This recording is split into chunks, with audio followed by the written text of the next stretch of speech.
là-haut, là-bas. Mon nom est écrit là-haut, là-bas. Oh oui, là-haut, mon nom est inscrit là-haut, là-bas. Mon nom est écrit là-haut, là-bas. Oh oui, là-haut, mon nom est inscrit là-haut, là-bas. Mon nom est écrit là-haut, là-bas. Je vais chanter, mon nom est inscrit là-haut, là-bas. Mon nom est écrit là-haut, là-bas. Oh, je vais danser, mon nom est inscrit là-haut, là-bas. Mon nom est écrit là-haut, là-bas.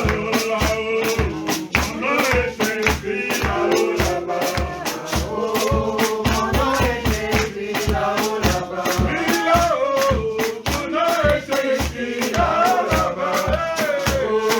mon nom est inscrit là-haut, là-bas.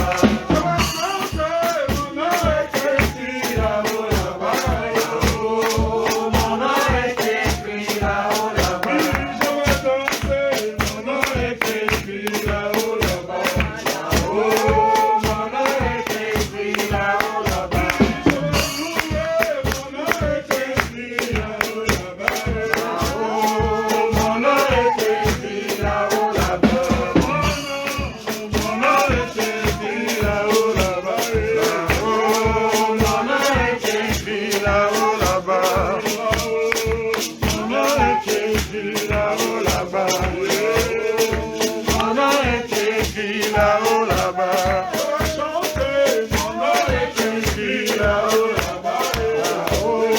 Mon nom est écrit là-haut, là-bas. Oui, je vais danser, mon nom est inscrit là-haut, là-bas. Mon nom est écrit là-haut, là-bas. Je vais louer, mon nom est inscrit là-haut, là-bas. Mon nom est écrit là-haut, là-bas. Mon nom est inscrit là-haut, là-bas.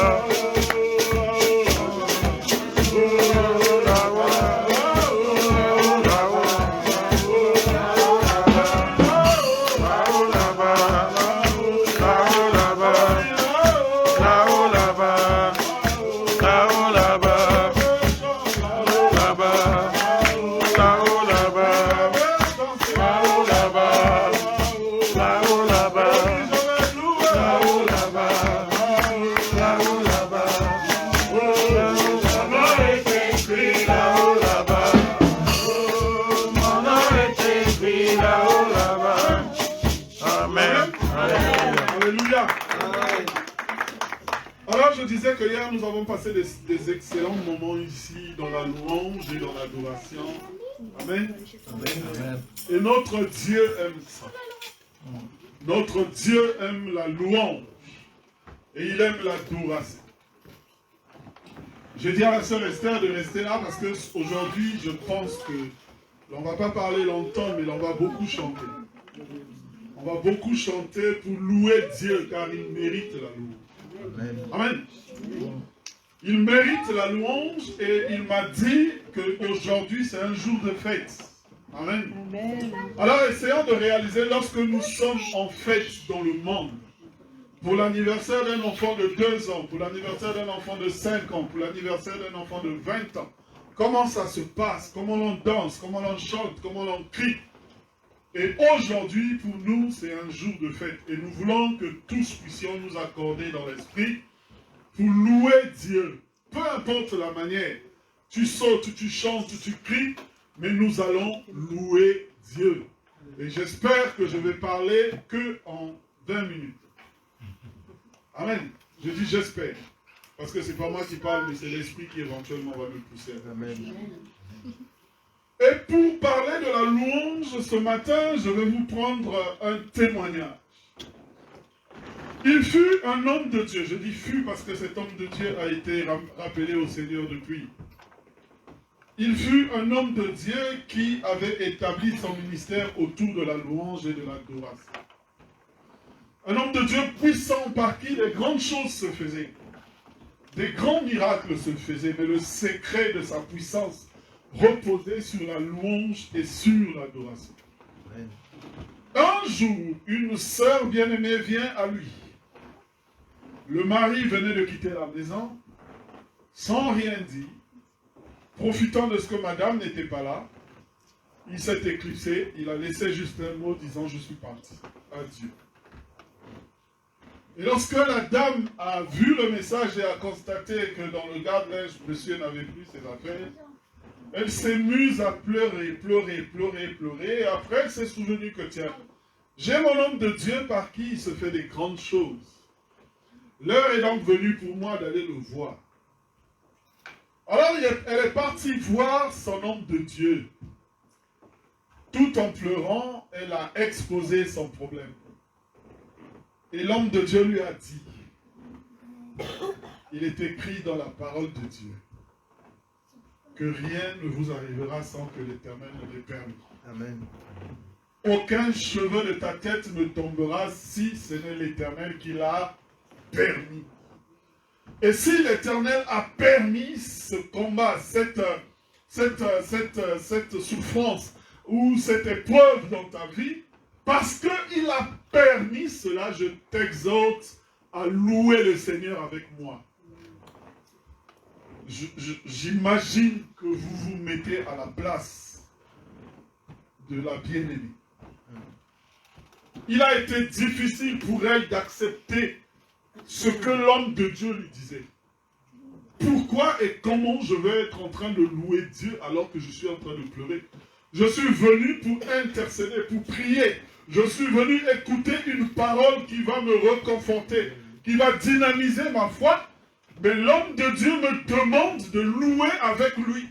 Comme si je me réjouis de ce que l'homme est parti. Ce n'est pas possible.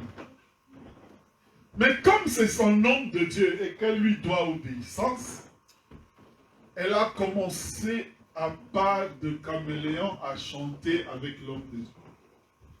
Mais l'homme de Dieu, connaissant où il voulait emmener la dame, il s'est engagé à chanter davantage, à louer davantage. Et il a dit dans sa prière, béni sois-tu, ô Dieu, parce que tu as permis que cela arrive dans la vie de ma sœur bien-aimée. Béni sois-tu parce que tu as permis que son mari s'en aille. Béni sois-tu parce que je sais qu'aucune situation qui puisse arriver dans la vie de ma bien-aimée n'échappe à ton contrôle. C'est pour cela que nous voulons te louer, parce que nous croyons que c'est toi qui es auteur de cet événement. Alléluia. Et ils se sont mis à louer Dieu, jusqu'à ce que le Saint-Esprit a commencé à se saisir de la sœur bien-aimée, pour qu'elle et l'homme de Dieu se mettent au même niveau. Et la louange a redoublé d'ardeur. Amen. Et après, l'homme de Dieu a dit à la bien-aimée, ok, tu peux rentrer chez toi. À peine elle est arrivée chez elle, qu'elle a trouvé le monsieur qui était parti, revenu seul à la maison, avec tous ses affaires, en train de demander pardon à sa femme. Amen. Amen. Alléluia. Voilà ce que peut causer la louange dans la vie d'un homme. Voilà ce qui peut causer la louange dans la vie d'un enfant de Dieu. Nous, quand on était petits, quand on allait encore à l'église catholique, on nous disait, je ne sais pas si c'est à tort ou à raison, que louer, chanter Dieu, c'est prier 2 fois. C'est ça. Amen. Amen. Et là, nous avons un témoignage, alors je veux dire puissant, vivant, d'un homme de Dieu qui a démontré la puissance de la louange à la place des revendications et des pleurs qui constituent souvent notre vie. Nous oublions parfois ou souvent que Dieu est auteur de toutes choses dans nos vies. Bien aimé, la modératrice a demandé que l'on vienne témoigner. Moi, j'ai un témoignage. Je suis, depuis l'année passée, en attente d'un financement de l'État français, donc d'un financement de Pôle emploi, pour une formation que je dois faire à... une validation que je dois faire à l'Université de Paris, Rive-de-Seine. Et ils m'ont écrit pour me dire que le financement vous a été refusé.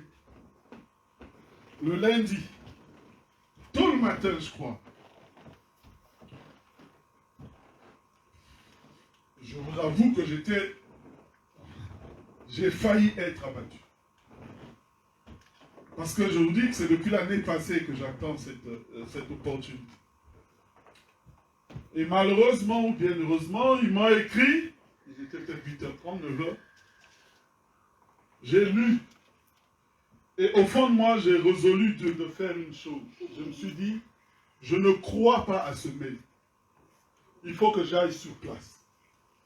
Mais comme aujourd'hui, avec le Covid, tout est devenu difficile, on va te dire on ne reçoit pas, il n'y a pas de rendez-vous. Donc j'étais déjà en train de réfléchir comment je veux faire. Au moins 2 heures après, le service qui m'a écrit m'a appelé. Je dis gloire à Dieu. Vous qui ne recevez pas. Depuis que je suis inscrit chez vous, vous ne m'avez jamais appelé. Le jour où vous me dites vous ne financez pas, c'est le jour où vous m'appelez. Je dis c'est aujourd'hui, je sors tous mes palabres. Alors je lui avais dit voilà, vous venez de m'écrire, mais parce que moi j'attends ça, j'attends ci. Le monsieur m'a dit non, je vous appelle pour vous demander de passer aujourd'hui ou demain dans nos bureaux. Comme ça, si vous avez un autre souci, vous poserez votre souci. J'ai dit gloire à Dieu. Parce que Dieu est au contrôle. Il ne te laissera jamais être tenté au-delà de tes forces. C'est pour cela que nous devons louer Dieu en toutes circonstances, bien-aimés. Nous devons chanter Dieu en toutes circonstances. Nous devons l'élever en toutes circonstances, favorables ou non. Car ce qui constitue une situation non favorable pour toi est favorable pour toi selon la vision du Seigneur. Nos voix ne sont pas les voix de l'Éternel. Et lorsqu'ils m'ont appelé, je suis allé. J'ai fait, ils m'ont dit faire un recours ou je ne sais pas quoi. Mais le lendemain, ils m'ont donné une adresse. Quand je suis rentré, enfin un lien. Quand je suis rentré dans ce lien, je me suis rendu compte que dans ma situation, administrativement parlant, j'ai droit à cette formation et j'ai droit à cette formation depuis l'année passée. Personne ne m'en avait parlé. Donc eux, ils m'ont dit, nous te l'avons refusé parce que nous constatons que sur tel programme, tu es déjà inscrit et tu as droit à cette formation. Est-ce que vous voyez? Le diable parfois veut nous emmener à dire à Dieu que tu es un menteur, que tu as changé. Mais en fait, la Bible a dit que Dieu ne change pas. Amen. Il est le même hier, aujourd'hui et éternellement. C'est lui qui est au contrôle de la vie de chacun.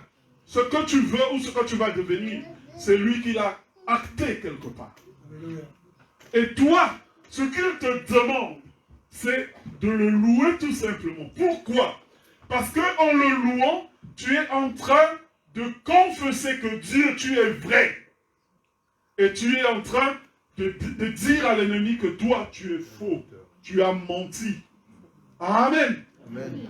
Lorsque nous lisons dans le livre des Actes des Apôtres, dans le livre des Actes des Apôtres, qui est notre texte de base aujourd'hui, au chapitre 16,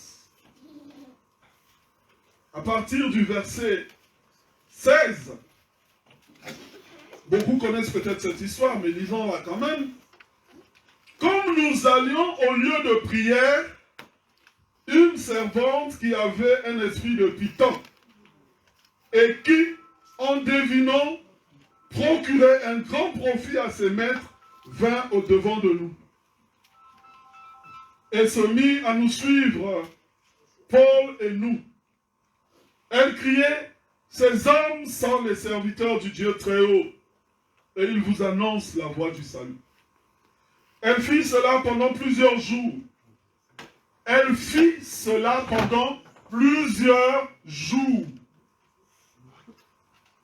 Paul, fatigué, se retourna et dit à l'esprit, « Je t'ordonne au nom de Jésus-Christ de sortir d'elle. » Et il sortit à l'heure même.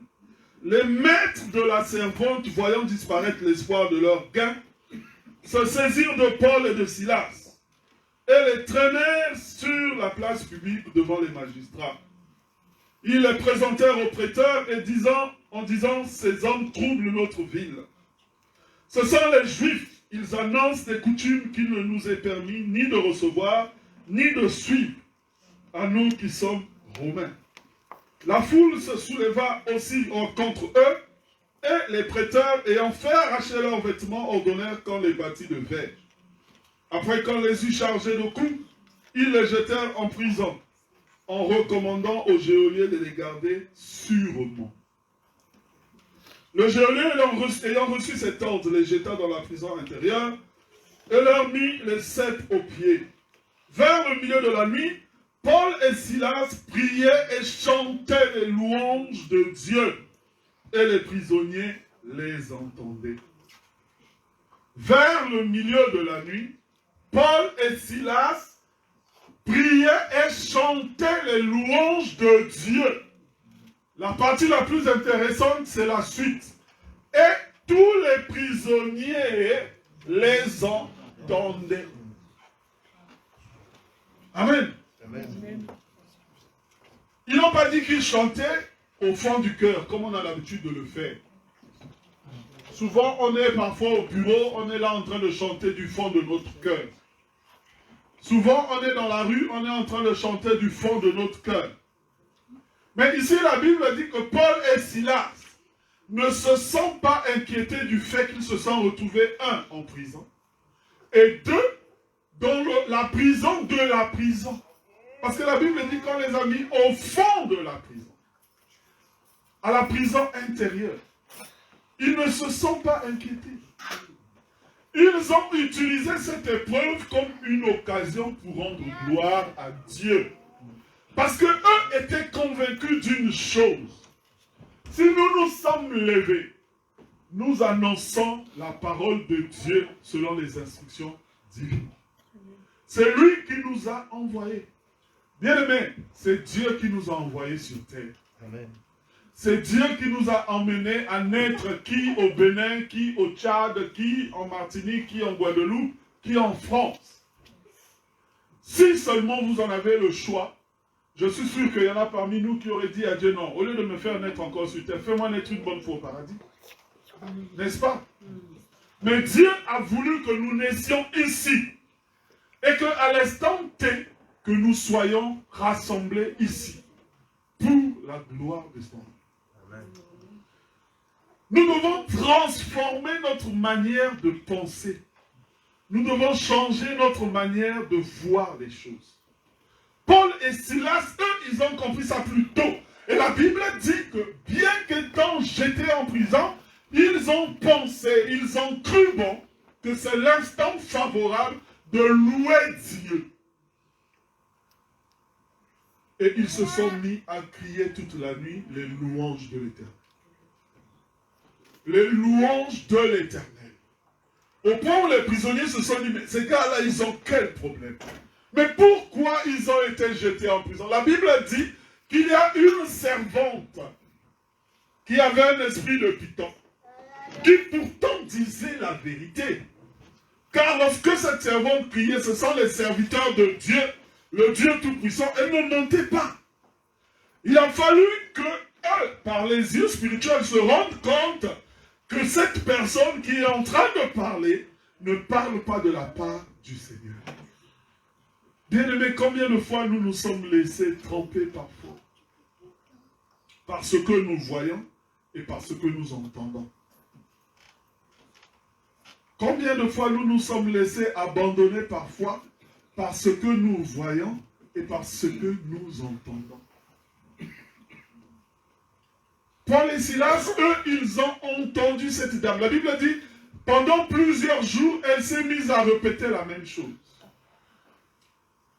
Et lorsque eux, ils ont eu la révélation, ils ont ordonné à l'esprit qui commandait cette dame de parler, de partir de la dame. Alors les patrons de cet esprit se sont dit, non, elle va venir, ils vont venir mettre à nu nos projets. Ils vont venir mettre à nu nos plans. Bien-aimés, sachez une chose. Dieu ne nous a appelés pour la beauté, ne nous a pas appelés pour la beauté de nos yeux. J'ai toujours dit une chose. Parfois tu es chrétien aujourd'hui, pas pour toi. Mais tu es chrétien aujourd'hui parfois pour ta famille. Tu es chrétien aujourd'hui parfois pour ton entourage. Un peu comme nous voyons aujourd'hui sur YouTube avec les enfants. Ils ont un truc qu'ils disent aujourd'hui, les youtubeurs. Ah, c'est ça, non? Les influenceurs. Les influenceurs, voilà. on utilise leur influence pour appâter les jeunes au travers des théories inutiles. Et moi, j'ai des enfants, je sais combien de temps elles passent devant le téléphone là, en train de voir, je ne sais quoi, TikTok. Je vois. Je peux même dire prier, mais tu parles. Tu parles. Dieu aussi a besoin des influenceurs. Et nous sommes les influenceurs de Dieu dans ce monde. La Bible a dit que ne savez-vous pas que vous êtes le sel de ce monde? Qui connaît l'utilité du sel? C'est d'apporter le goût à la nourriture. Car la nourriture naturellement n'a pas de goût. La nourriture naturellement est fade. Le monde naturellement est fade. Sans nous, le monde n'a nulle part où aller.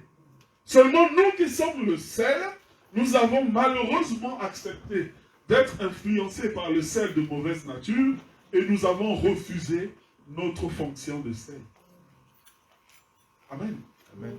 Paul et Silas dans la prison, sachant que c'est eux les influenceurs, ils ont dit l'occasion nous est donnée là. Là. C'est l'occasion pour nous de chanter tout haut ce que les autres éventuellement ne connaissent pas. Et ils ont commencé à chanter. Je suis sûr qu'il y a des gens qui ont commencé à dire, ah, vous dérangez. Vous nous empêchez de dormir. Parce que la Bible dit que c'était la nuit. Les pauvres prisonniers voulaient dormir. Mais eux deux, sachant que c'est eux le sel, ils ont dit c'est faux. Vous n'êtes pas là pour dormir. Mais vous êtes là pour bénéficier de notre saveur. Amen. Afin que vous puissiez bénéficier de notre goût. Amen. Amen. Et nous aussi, bien aimés. Voilà l'une des raisons pour lesquelles nous devons louer Dieu. Louer Dieu tous les jours, sans cesse, peu importe les circonstances, peu importe la situation qui est devant nous, peu importe ce que nous voyons, peu importe ce dans quoi nous sommes. Louons Dieu à tout moment et tous les jours de notre vie. Amen. Louons Dieu. Donc elle va se poser la question de savoir comment loue-t-on Dieu? Comment on le loue? Sachez une chose. Il y a une différence entre l'adoration et la louange. L'adoration, c'est dire à Dieu ce qu'il est. L'adoration, c'est dire à Dieu ce qu'il est. Tu es Dieu, tu es grand, tu es redoutable. Ainsi de suite. Et la louange, c'est dire à Dieu ce qu'il a fait. Son action dans ta vie, dans la vie de tel peuple, dans la vie de machin, dans la vie de ceci, c'est de lui reconnaître et lui dire, oui, nous te louons parce que tu as fait ça, tu as fait ci, tu es capable de faire ça, tu es capable de faire ci, et nous devons le louer. Amen. Amen. Et la louange vient d'où? La louange a deux sources.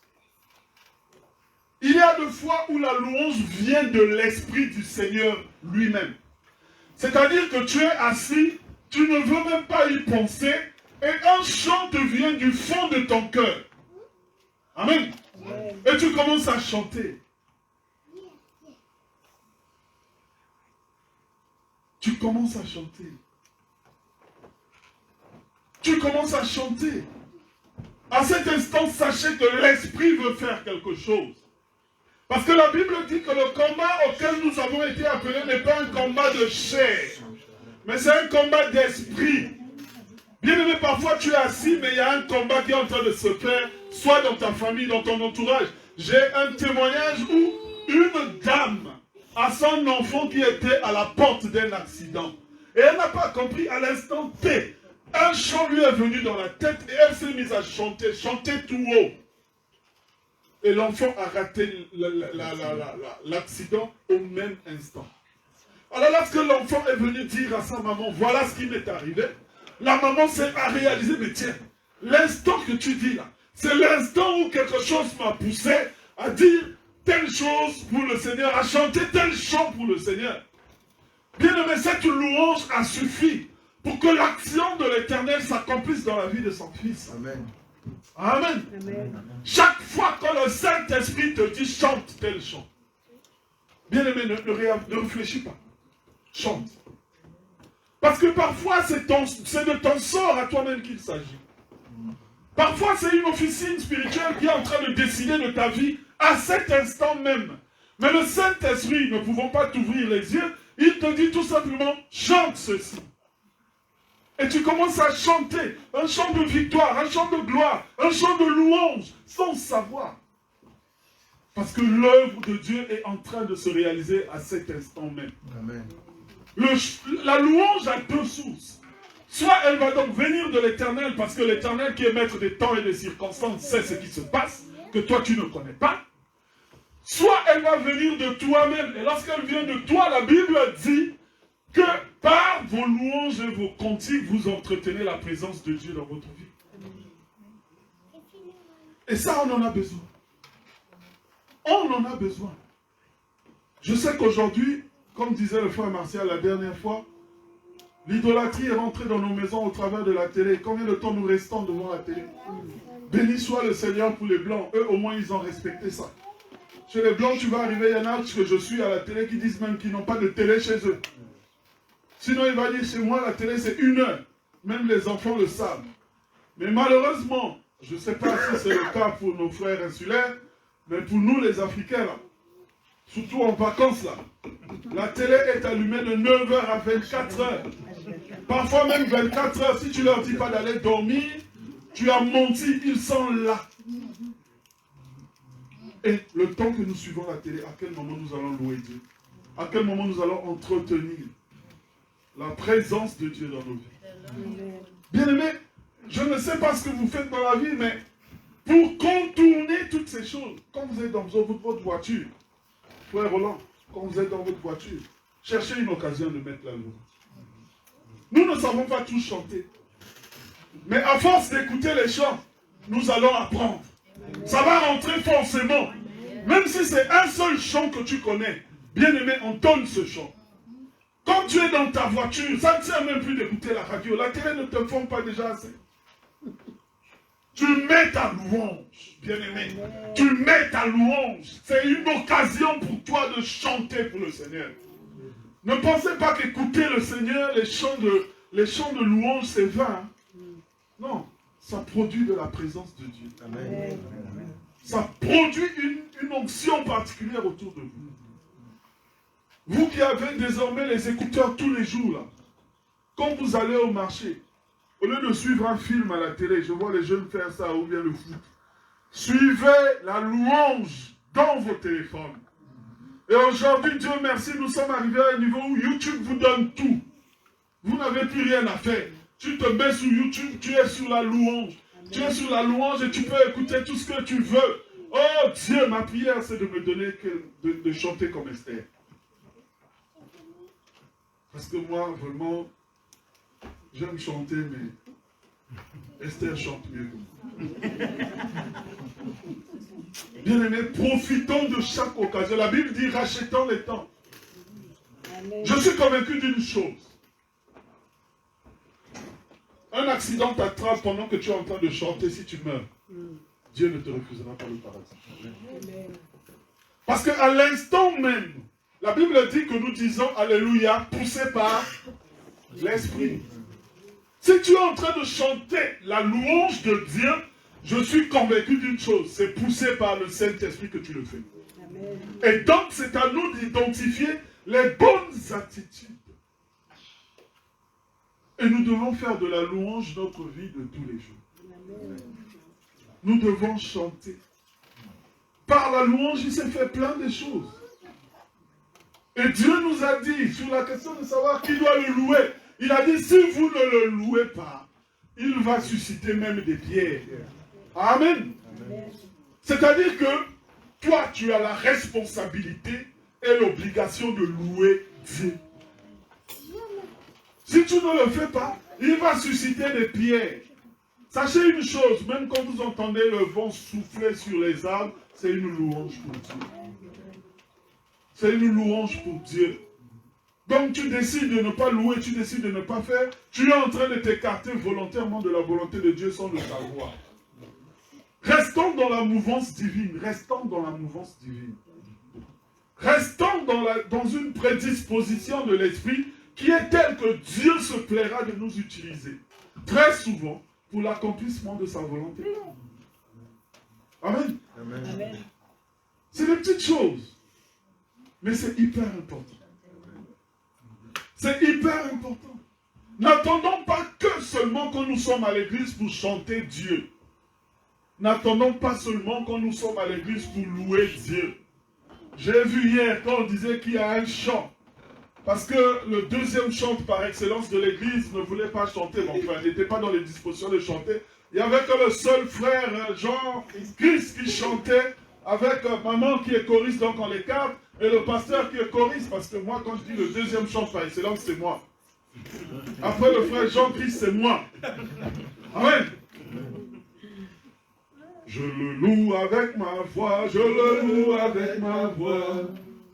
Je le loue avec ma voix, je le loue avec ma voix. Oh, et s'il me manquait ma voix, je le loue avec mes mains. Et s'il me manquait mes mains, je le loue avec mes pieds. Oh, et s'il me manquait mes pieds, je le loue avec mon âme. Et s'il me manquait mon âme, c'est que je le loue là. Oh, et s'il me manquait mon âme, c'est que je le loue là.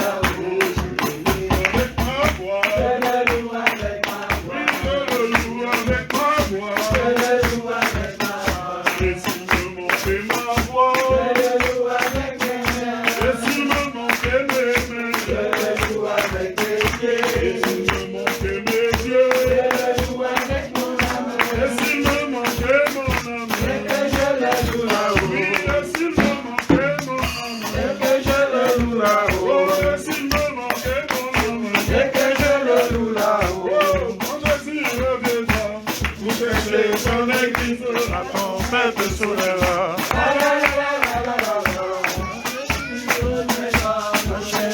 Son église, la tempête soulèvera. Quand Jésus reviendra, pour chercher son église, la tempête soulèvera. Il reviendra, rechercher son église.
Au verset 15. Par lui, offrant sans cesse à Dieu un sacrifice de louange. Amen. Je suis en train de répondre à la question, quand doit-on louer Dieu? La Bible a dit par lui. Lui qui? Jésus-Christ. Lui qui? Le Saint-Esprit. Par lui, offrant sans cesse. Bien aimé, sans cesse. le sacrifice de nos lèvres, c'est-à-dire la louange à Dieu. Oubliez même parfois de prier, bien aimé. Mais n'oubliez pas de louer Dieu. N'oubliez pas de louer Dieu. Parce qu'il est Dieu. Parce qu'il est redoutable, il est grand, il est merveilleux, il est bon. Oh là là, je t'ai créé. Qui est comme lui? Qui est comme toi, Seigneur? Il n'y a point de Dieu comme Jésus. Il n'y a point de Dieu comme Jésus. Alléluia. Il n'y a point de Dieu comme Jésus. Point de Dieu. Il n'y a point de Dieu comme Jésus. Alléluia. Il n'y a point de Dieu comme Jésus. Alléluia. Il n'y a point de Dieu comme Jésus. Il n'y a point de Dieu comme Jésus. Point de vie. Il n'y a point de Dieu comme Jésus. Alléluia. Il n'y a point de Dieu comme Jésus. Il n'y a point de Dieu comme Jésus. Il n'y a point de vie comme Jésus. Point de paix. Il n'y a point de paix comme Jésus. Il n'y a point de paix comme Jésus. Oh, gloire à Dieu. Il n'y a point de paix comme Jésus. Alléluia. Il n'y a point de paix comme Jésus. Point de Dieu. Il n'y a point de Dieu comme Jésus. Alléluia.